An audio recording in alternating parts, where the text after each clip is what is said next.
Cede ahora el uso de la tribuna a la senadora Angélica de la Peña Gómez, del Grupo Parlamentario del Partido de la Revolución Democrática, para presentar un proyecto de decreto por el que se adiciona la Ley Orgánica de la Administración Pública Federal y la Ley General de Protección Civil en materia de profesionalización de personal.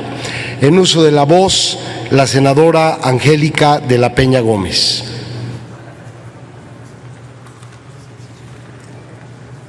Gracias, presidente, con su venia.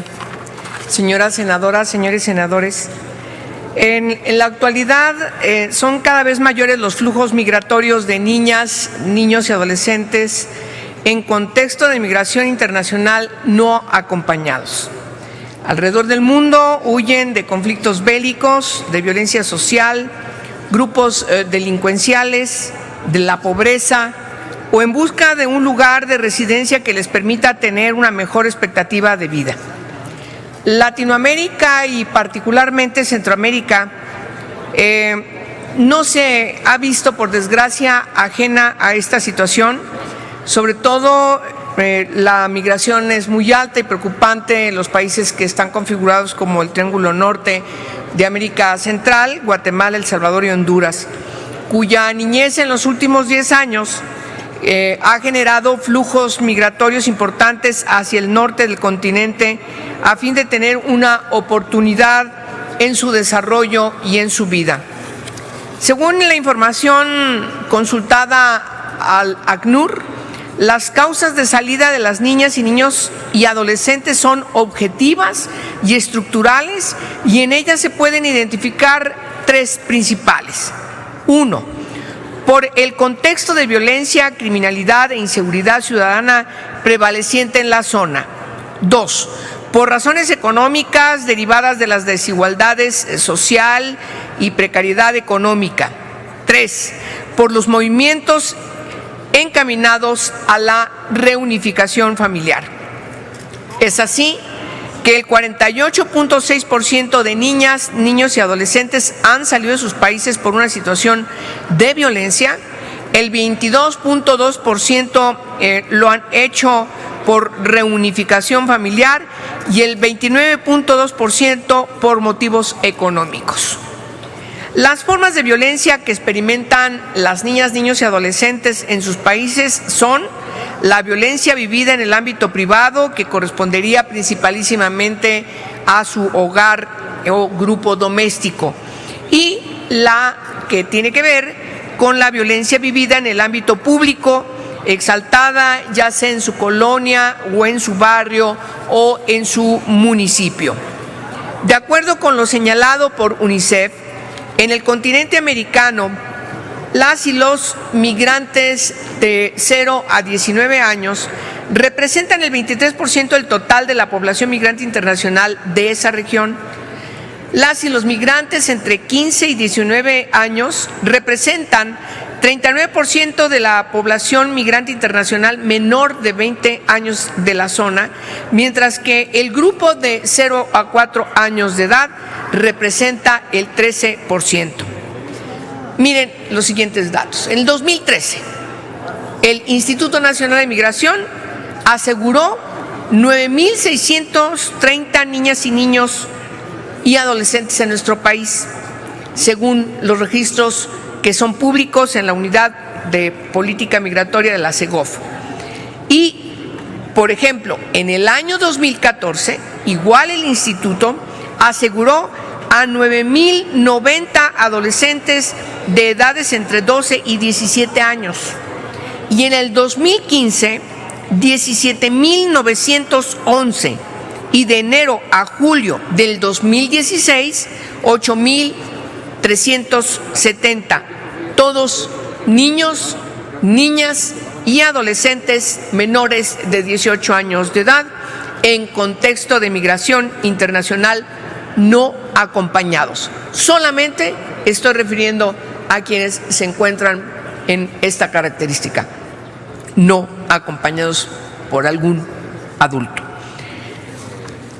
Dicho instituto, el Instituto Nacional de Migración, detuvo en el 2014 a 853, en el 2015 a 2.457 y de enero a julio de 2016 a 956 personas menores de edad. Por tanto, en el 14 fueron detenidos 10.943 niñas y niños con esta característica, situación de migración, pero no acompañados. Es de destacarse que estas estadísticas antes referidas se aprecia que las y los adolescentes representan 86.23%, es decir, mayores de 12 años, y que menores de 12 años en su calidad de niñas y niños representan el 13.76%.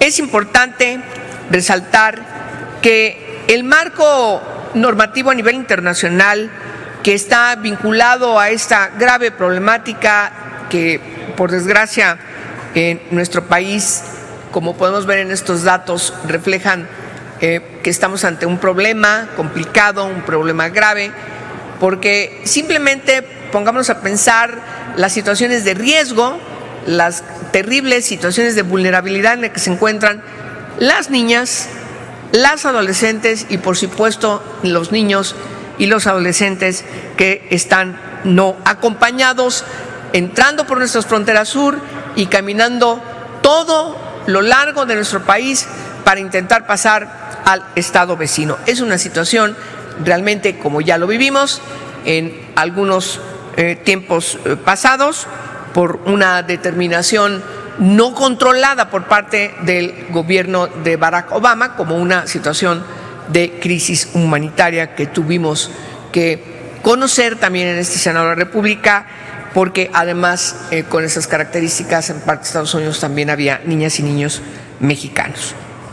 No estoy hablando en esta iniciativa de las niñas y los niños mexicanos que también se encuentran en carácter de no acompañados, que también salen de sus pueblos y buscan pasar a Estados Unidos en muchos lugares por las características de la movilización, de la migración que caracterizan nuestros países de Centroamérica. Solamente estoy hablando de quienes se encuentran en una situación de migración no acompañada, en situación irregular, que entra a nuestro país y que no son mexicanos. Aún a pesar de las distintas leyes, opiniones consultivas, lo resuelto por la Corte Interamericana de Derechos Humanos, la propia Comisión Interamericana, el Instituto Interamericano de la Niñez, etcétera, y sobre todo las convenciones y los protocolos que son vinculantes para nuestro país, y observamos que la situación no cambia, no decrece y sigue siendo grave. Falta conocer con puntualidad lo que pasa en este año, pero todo indica que la situación no va a cambiar. Y es muy grave porque, además del contexto internacional que yo acabo de mencionar, de estos mecanismos internacionales, tanto de Naciones Unidas como de la Organización de Estados Americanos, pues en México tenemos leyes importantes, ni más ni menos una ley general para la protección de los derechos de niñas, niños y adolescentes, que tiene un capítulo especial donde a este colectivo se le define puntualmente como en situación de vulnerabilidad y riesgo, pero además se les reconoce todos los derechos que deben gozar independientemente de la situación que conocemos de ellos, ser no mexicanos y además, por desgracia, no estar acompañados. Por lo tanto, es importante además seguir atendiendo lo que hemos estado impulsando de modificaciones a la Ley Nacional de Migración.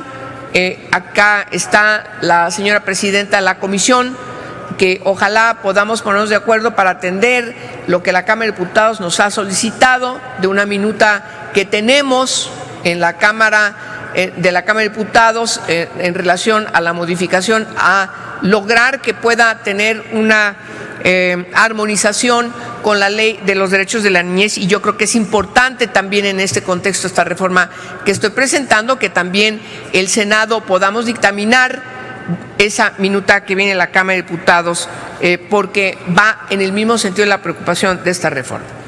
No voy a seguir abundando en los argumentos de la importancia de esta reforma. Simplemente quiero terminar, por obviar el tiempo, decir que hay un impuesto que se cobra a partir de lo que establece la Ley Federal de Derechos a todas las personas extranjeras que entran a nuestro país. Son millones todos los días, principalísimamente, la inmensa mayoría, por la zona de Baja California. De toda nuestra frontera, de lo largo de nuestra frontera, de todas las garitas, el 90%, casi el 90%, entra por Baja California, por las garitas de Baja California. Y lo que observamos es que se paga por este impuesto 500 pesos la entrada de todas las personas extranjeras, la inmensa mayoría, por supuesto, son norteamericanos, y por una situación de un cálculo, la mayoría de los recursos que se obtienen van a dar al sector de turismo, cuando el Instituto Nacional de Migración, frente a esta problemática que acabo de mencionar, debería dedicarlo más a atender la situación terrible de migración de estas niñas y niños, y que hoy el sistema para la protección de los derechos de la niñez presenta dificultades. La Cámara de Diputados no atiende esta situación necesaria para que estas niñas y niños dejen de estar en la situación en la que se encuentran. De tal forma que la iniciativa pretende subir de 500 pesos la entrada a que suba a 660 o 666 pesos. Pero además, también lo que plantea la reforma es que se garantice que todas las personas paguen, porque hoy es una ínfima parte de extranjeros los que pagan. La gran mayoría no pagan por una ineficiencia del personal de migración. También en ese sentido va la iniciativa: subir con funcionarios que atiendan esta entrada para recibir los impuestos, y sin mover tanto el cálculo que tiene la ley modificada en época del presidente Fox, siga yéndose la parte más importante al fomento del sector turismo, pero sobre todo ahora con estas nuevas características de crisis que tenemos con las niñas y niños no acompañados, en situación de migración no acompañados, puedan ser atendidos. Ojalá que esta reforma, de veras, nos pongamos de acuerdo para poder ayudar al Instituto Nacional de Migración, al sistema de protección, pero sobre todo a las niñas y niños y adolescentes no acompañados. Gracias, presidente, por permitirme concretar. Al contrario, senadora, muchas gracias a usted por su intervención. Túrnese a las Comisiones Unidas de Protección Civil y de Estudios Legislativos Primera.